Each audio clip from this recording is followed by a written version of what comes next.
কিছুই বলার নাই, কারণ আমি পুরো আলোচনা থেকে তিনটা শব্দ বুঝতে পেরে মানে তিনটা প্রপোজিশন বুঝতে পেরেছি। একটা হচ্ছে এনসিপি না আসলে পরে ওনাদের কোনো নারী প্রার্থী থাকতো না। এনসিপি কিছু মেয়ে নিয়ে এসেছে, যার মধ্যে আবার অনেক মেয়ে বের হয়ে গিয়েছে এনসিপি আসার কারণে। মানে মেয়েরাই এই সিদ্ধান্তটাকে প্রপারলি নেয় নাই।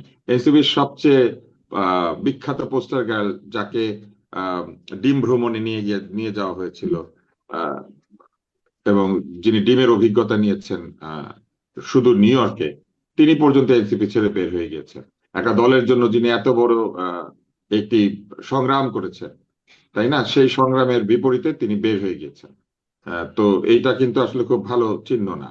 আর এনসিপির আরো কিছু নারী প্রার্থী আছেন, যাদের মধ্যে একজনকে আমি জানি। উনি ফেসবুকে যথেষ্ট পরিমাণে গালিগালাজ করতেন, বয়োজ্যেষ্ঠদেরকে অনেক উৎপাত করতেন, ভয়ঙ্কর ভাষায়, আহ, এমনকি হুমকি পর্যন্ত দিয়েছেন। এবং শুধু তাই না, তিনি একটি আহ আধা সরকারি প্রতিষ্ঠানে ঢুকে পড়েছিলেন এই অভ্যুত্থানের যে ক্ষমতা, সেই ক্ষমতা দিয়ে সেখান থেকে পদত্যাগ করে তিনি নির্বাচন করার বিষয়ে ঘোষণা দিয়েছেন। এবং সেইখানে তার দুর্নীতি এবং তার ক্ষমতার অপব্যবহার নিয়ে ওই একই সংগঠনে কর্মরত একজন বহু সিনিয়র চিকিৎসক ফেসবুকে স্ট্যাটাস দিয়েছিলেন, পরিষ্কারভাবে লিখেছিলেন যে তিনি তার উৎপাতে অতিষ্ঠ। তো এরকম প্রার্থী নিয়ে তো এনসিপি এসেছে তাদের সঙ্গে যোগ দিতে। এখন এটা আমি বুঝতে পারলাম যে নারী থাকতো না, এনসিপি নারী নিয়ে এসেছে। বাকি প্রার্থীদের সাথে নারীর তেমন কোনো অংশগ্রহণ ছিল না, তবে দূতাবাসের বড় বড় কর্মকর্তাদের সঙ্গে অনেক নারী নেত্রীরা কথা টথা বলছেন। এটা অবশ্যই একটা উন্নতি বলে আমরা মনে করতে পারি। কিন্তু 50 জন নারীর বেলায় কি হবে? ওই 50 জন তাদেরকে নির্বাচিত করতেই হবে যখন তারা সরকারে জিতবেন। সেই নারীরা কারা বা সেই নারী নেত্রীগুলি কে, সেটাও কিন্তু আমরা জানি না। আমাদের 50 জন নারী নেত্রী গিয়ে সেখানে ঢুকে পড়বেন, যেটা আমরা বিএনপির বেলায় বুঝতে পারি, আওয়ামী লীগের বেলায় একসময় বুঝতাম, কমিউনিস্ট পার্টির বেলায় বুঝতে পারি যে তাদের নারী নেত্রীকে।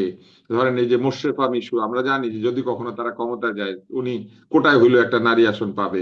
আমরা জানি যে নীলুফার চৌধুরী মনি, ওনার দল যদি ক্ষমতায় যায় তাহলে নিশ্চয়ই উনি একটা নারী আসন পাবে, তাই না? কিন্তু আমরা জানি না জামাতের কোন নারী কিংবা এই ঐক্য জোটের কোন নারী, মানে আমাদের বোনেরা, তারা কারা এমপি হবেন কিংবা হবেন না। ফলে তাদের আসলে কোনো কিছু পরিষ্কার না। দ্বিতীয় যেটা আমি বুঝতে পেরেছি, সবচেয়ে পরিষ্কার বক্তব্য হচ্ছে আগে আমাদেরকে ভোট দেন, জিতার পর আপনাদেরকে সবকিছু জানাবো। আমাদের একটা প্রপোজিশন আছে, সেটা কি? সেটা হচ্ছে আমরা অতীতে কখনো দুর্নীতি করি নাই, আমরা ভালো। ঠিক আছে, আপনারা অতীতে অবশ্যই দুর্নীতি করেন না, কিন্তু আমরা মাত্র আপনাদের 2 জন মন্ত্রীকে দেখেছি, আমরা তো আপনাদের 30 জন মন্ত্রীকে দেখি নাই। 30 জন মন্ত্রী হইলে আপনারা দুর্নীতি করবেন কি করবেন না, সেটা একটা প্রশ্ন। আর দ্বিতীয় প্রশ্ন হচ্ছে, দুর্নীতি মানেই তো শুধু আর্থিক দুর্নীতি না।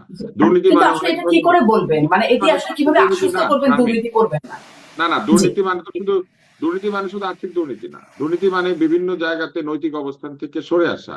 যেমন ওনারা সংস্কারের খুবই পক্ষে, মনে হচ্ছে যে জুলাই সনদ একটা রীতিমতো একটা গ্রন্থ, যেটা অবশ্যই মানতে হবে আমাদেরকে, সকলকে মানতে হবে। জুলাই সনদ একটা মানব সৃষ্ট জিনিস। এইটা বহু ভুল আছে, বহু ঠিকও আছে। অনেক কিছু ভালো, অনেক কিছু মন্দ, দুইটাই আছে। কোনো কিছু পারফেক্ট না, মানে পৃথিবীতে কোনো কিছুই পারফেক্ট না, ধর্মগ্রন্থ ছাড়া। তো ইমপারফেকশনে তো ওইখানে জায়গা আছে। এখন আমার একটা অন্য প্রশ্ন আছে, সেটা হচ্ছে এই সনদ তো অনেকগুলি সংস্কার কমিশনের রিপোর্টের ভিত্তিতে তৈরি হয়েছে।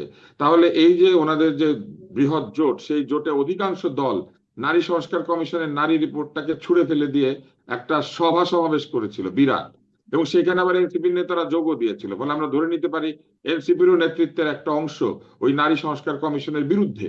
তাহলে এই সংস্কার কমিশনের এই অংশটা, অর্থাৎ জুলাইয়ের অভ্যুত্থান পরবর্তী উঠে আসা যে বিষয়গুলি, সেখানে নারী বিষয়ক যে সংস্কার, সেই সংস্কারের বিষয়ে তাদের মতামত কি, এটাও কিন্তু তারা পরিষ্কারভাবে বলেন নাই।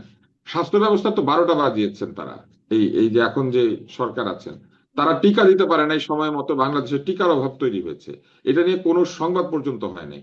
বাংলাদেশে অতি গুরুত্বপূর্ণ টিকা, যেটা জন্মের পরে 1 বছরের মধ্যে দিতে হয়, সেইখানে টিকা সংকট হয়েছিল এবং টিকা শিডিউল মিস করেছে অনেকে। এটা নিয়ে কোনো কথাবার্তা হয়নি। এবং ইচ্ছা মতো দলীয়করণ করা হয়েছে স্বাস্থ্য ব্যবস্থাকে। সেটাকে তারা কি করবেন, সেটাকে তারা ঠিক করবেন? এটা কিন্তু দুর্নীতি না, এটা কিন্তু আর্থিক দুর্নীতি না। এটা হচ্ছে নিজেদের লোকজনকে জায়গা মতো বসানোর দুর্নীতি, যেটাকে দলীয়করণ বলে। এই কাজ আওয়ামী লীগ করেছে, এই কাজ অন্তর্বর্তী সরকারে করেছে, এই কাজ তারা করবেন না? তাদের তো একটা ডাক্তারদের দল আছে, ন্যাশনাল ডক্টরস ফেডারেশন না কি যেন, এনডিএফ নাম। তো তারা কি এটা বাদ দিবেন? তারা তাদের ওই দলীয়করণ প্রক্রিয়া থেকে সরে আসবেন? আমার একাধিক বন্ধু এখানে আছেন, ফেসবুকে স্ট্যাটাস দেন, আজকাল তাদের স্ট্যাটাস দেখলে মনে হয় যে গতকালই তারা ক্ষমতায় গিয়েছেন, এখন জাস্ট শপথ নিতে বাকি আছে।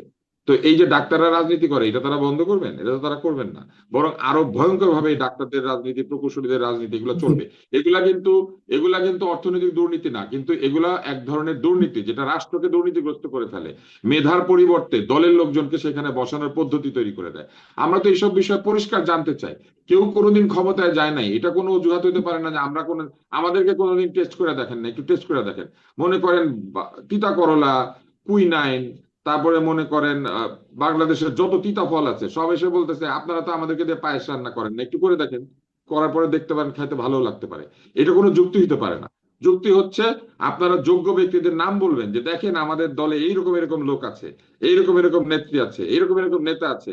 এরা যখন ওইখানে গিয়ে বসবে, ওনারা দেখবেন না ওনারা কি করে। জি জি সেই আমি অবস্থাটা নিশ্চয়ই আমরা দেখতে পাচ্ছি। অ্যাডভোকেট আতিকুর রহমানের কাছে আপনি একটু কি মনে যাই। করেন যারা যারা অকথ্য ভাষায় গালিগালাজ করেছে, ইসলামে গালি নাই, এবং জামাতে ইসলামের একজন নেতা আমার নিজের অনুষ্ঠানে এসে বলেছেন যে ইসলাম গালিগালাজকে সমর্থন করে না, অথচ তারা এমন কিছু দলকে তাদের সঙ্গে নিয়েছেন যারা উঠতে বসতে বড়দের ছোটদেরকে গালিগালাজ করে এবং গালিকে বলে প্রতিবাদের ভাষা।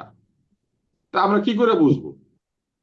জি অনেকগুলো আসলে প্রশ্ন আমার অ্যাডভোকেট আতিকুর রহমানের কাছে একটু শুনি যে আম, মানে কতগুলো প্রশ্নের মধ্যে আমি এই প্রশ্নটা একটু বিশেষ করে আসতেই চাই যে নারীদের নিয়ে যে বিষয়টা আপনারা নারী সংস্কার কমিশনের প্রস্তাব প্রত্যাখ্যান করেছেন, নারী সংস্কার কমিশনকেই বাতিল ঘোষণা করেছেন।